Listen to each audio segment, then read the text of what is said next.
Hi friends, ఈ వీడియోలో దో, although, even though ఈ వర్డ్స్ని ఎలా యూజ్ చేయాలో తెలుసుకుందాం.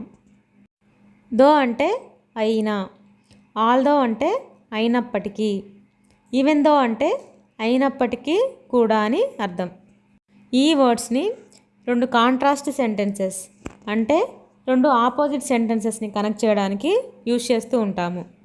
ఈ త్రీ వర్డ్స్ మీనింగ్ ఒకటే, కానీ యూసేజ్లో డిఫరెన్స్ ఉంటుంది. ఈ త్రీ వర్డ్స్కి గ్రామర్ రూల్ ఒకే విధంగా ఉంటుంది. Although or though or even though plus subject plus verb plus adjective or adverb plus a sentence with an opposite meaning. ఈ త్రీ వర్డ్స్ మీనింగ్ ఒకటే ఉంటుంది, గ్రామర్ రూల్ ఒకటే ఉంటుంది.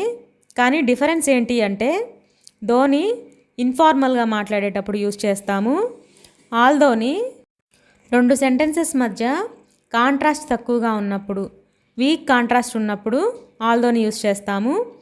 ఈవెన్ దోని రెండు సెంటెన్సెస్ మధ్య స్ట్రాంగ్ కాంట్రాస్ట్ ఉన్నప్పుడు, అంటే కాంట్రాస్ట్ ఎక్కువగా ఉన్నప్పుడు ఈవెన్ దోని యూజ్ చేస్తాము. ఎగ్జాంపుల్స్ చూస్తే క్లియర్గా అర్థమవుతుంది. Although the exam was difficult, I did exam well. Exam కష్టమైనప్పటికీ నేను ఎగ్జామ్ బాగా రాశాను. ఆల్దోని సెంటెన్స్ బిగినింగ్లో అయినా యూజ్ చేయొచ్చు, లేదా మిడిల్ ఆఫ్ ద సెంటెన్స్ అయినా యూజ్ చేయొచ్చు. Beginning of the sentence use చేయడం వల్ల నెక్స్ట్ సెంటెన్స్ కాంట్రాస్ట్గా ఉంటుందని అర్థమవుతుంది. Although the exam was difficult, exam కష్టమైనప్పటికీ, అంటే ఎగ్జామ్ కష్టమైనప్పటికీ ఏదో కాంట్రాస్ట్ థింగ్ జరిగి ఉంటుందని అర్థమవుతుంది. I did exam well, exam బాగా రాశాను. I did exam well although the exam was difficult, నేను ఎగ్జామ్ బాగా రాశాను, ఎగ్జామ్ కష్టమైనప్పటికీ. రెండు సెంటెన్సెస్లో మీనింగ్లో ఎలాంటి మార్పు ఉండదు, కానీ బిగినింగ్ ఆఫ్ ద సెంటెన్స్లో యూజ్ చేయడం వల్ల నెక్స్ట్ సెంటెన్స్ కాంట్రాస్ట్ అని ముందే అర్థమవుతుంది. Next one, even though the exam was easy, I failed. Exam easy అయినప్పటికీ కూడా నేను ఫెయిల్ అయ్యాను. జనరల్గా ఎగ్జామ్ ఈజీగా ఉంటే పాస్ అవుతారు, కానీ ఫెయిల్ అవడం అనేది కాంట్రాస్ట్ థింగ్, భిన్నమైనది. ఈజీ అయినా కూడా ఫెయిల్ అవడం అంటే రెండు సెంటెన్సెస్ మధ్య స్ట్రాంగ్ కాంట్రాస్ట్ ఉంది కాబట్టి ఈవెన్ దో యూజ్ చేసి even though the exam was easy, I failed అని చెప్పాము. ఈవెన్ దోని మిడిల్ ఆఫ్ ద సెంటెన్స్ కూడా యూజ్ చేయొచ్చు. I failed even though the exam was easy. First ఎగ్జాంపుల్లో ఎగ్జామ్ కష్టమైనప్పటికీ నేను బాగా రాశాను. ఇక్కడ రెండు సెంటెన్సెస్ మధ్య వీక్ కాంట్రాస్ట్ ఉన్నందువల్ల ఆల్దో యూజ్ చేశాము. అదే సెకండ్ ఎగ్జాంపుల్లో ఎగ్జామ్ ఈజీ అయినప్పటికీ కూడా నేను ఫెయిల్ అయ్యాను. ఇక్కడ రెండు సెంటెన్సెస్ మధ్య స్ట్రాంగ్ కాంట్రాస్ట్ ఉన్నందువల్ల ఈవెన్ దో యూజ్ చేశాము. Next example, I bought a new car although I didn't like the colour. నాకు కలర్ నచ్చలేదు, అయినప్పటికీ నేను న్యూ కార్ కొన్నాను. Next, I bought a new car even though I can't afford it. నా దగ్గర అంత money లేదు, అయినప్పటికీ కూడా నేను న్యూ కార్ కొన్నాను. పై సెంటెన్స్లో రెండు సెంటెన్సెస్ మధ్య వీక్ కాంట్రాస్ట్ ఉన్నందువల్ల ఆల్దో యూజ్ చేశాము. రెండవ సెంటెన్స్లో మనీ లేకపోయినప్పటికీ కూడా కార్ కొన్నాను అంటే రెండు సెంటెన్సెస్ మధ్య స్ట్రాంగ్ కాంట్రాస్ట్ ఉన్నందువల్ల ఈవెన్ దో యూజ్ చేసి చెప్పాము. జనరల్గా కార్ కొనడానికి ఎక్కువ అమౌంట్ అవుతుంది, అంత మనీ లేనప్పుడు, అంత ఎఫర్ట్ చేయలేనప్పుడు, లేనప్పటికీ కూడా కార్ కొన్నాను అంటే ఇక్కడ రెండు సెంటెన్సెస్ మధ్య స్ట్రాంగ్ కాంట్రాస్ట్ ఉన్నందువల్ల ఈవెన్ దో యూజ్ చేసి చెప్పాము.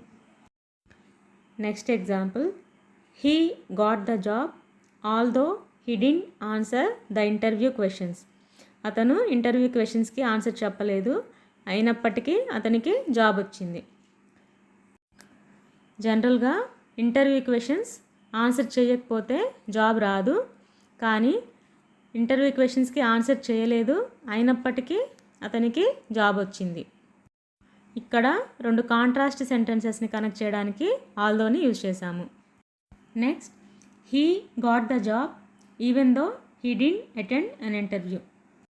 అతను ఇంటర్వ్యూకి అటెండ్ అవ్వలేదు, అయినప్పటికీ కూడా అతనికి జాబ్ వచ్చింది. జనరల్గా ఇంటర్వ్యూకి అటెండ్ అవ్వకపోతే జాబ్ రాదు, కానీ ఇంటర్వ్యూకి అటెండ్ అవ్వలేదు, అయినప్పటికీ కూడా జాబ్ వచ్చింది. ఇక్కడ కాంట్రాస్ట్ ఏంటి అంటే ఇంటర్వ్యూకి అటెండ్ అవ్వకపోవడం, జాబ్ రావడం. ఈ సెంటెన్స్లో స్ట్రాంగ్ కాంట్రాస్ట్ ఉన్నందువల్ల ఈవెన్ దో యూజ్ చేశాము. అదే పై సెంటెన్స్లో వీక్ కాంట్రాస్ట్ ఉన్నందువల్ల ఆల్దో యూజ్ చేశాము.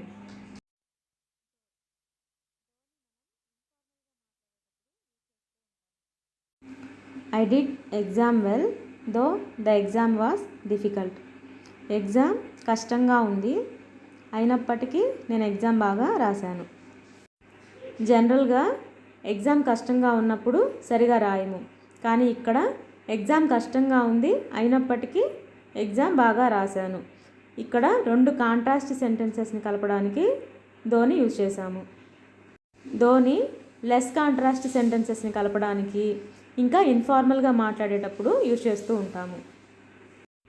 దోని మిడిల్ ఆఫ్ ద సెంటెన్స్ అయినా యూజ్ చేస్తాము, లేదా బిగినింగ్ ఆఫ్ ద సెంటెన్స్ అయినా యూజ్ చేస్తుంటాము, లేదా సెంటెన్స్ ఎండ్లో కూడా యూజ్ చేస్తూ ఉంటాము. Next, though the exam was difficult I did exam well. Exam కష్టంగా ఉంది, అయినప్పటికీ నేను ఎగ్జామ్ బాగా రాశాను. Next, the exam was difficult I did exam well though. Exam కష్టంగా ఉంది, అయినప్పటికీ నేను ఎగ్జామ్ బాగా రాశాను. ఈ 3 సెంటెన్సెస్లో మీనింగ్లో ఎలాంటి మార్పు ఉండదు, కానీ సెంటెన్స్ ఎండ్లో దో యూజ్ చేయడం వల్ల మరింత ఇన్ఫార్మల్గా ఉంటుంది. Next example, though he is rich he is not happy. అతను రిచ్ అయినప్పటికీ అతను హ్యాపీగా లేడు. ఇక్కడ 2 కాంట్రాస్ట్ సెంటెన్సెస్ని కలపడానికి దో యూజ్ చేశాము. అదే దోని middle of the sentence use చేసి he is not happy though he is rich అని కూడా చెప్పొచ్చు. He is rich he is not happy though. అతను రిచ్ అయినప్పటికీ అతను హ్యాపీగా లేడు. ఇలా సెంటెన్స్ ఎండ్లో దో యూజ్ చేస్తూ కూడా చెప్పొచ్చు. సెంటెన్స్ ఎండ్లో దో యూజ్ చేయడం వల్ల సెంటెన్స్ మరింత ఇన్ఫార్మల్గా ఉంటుంది. Hope you like this video. Please do subscribe for more videos.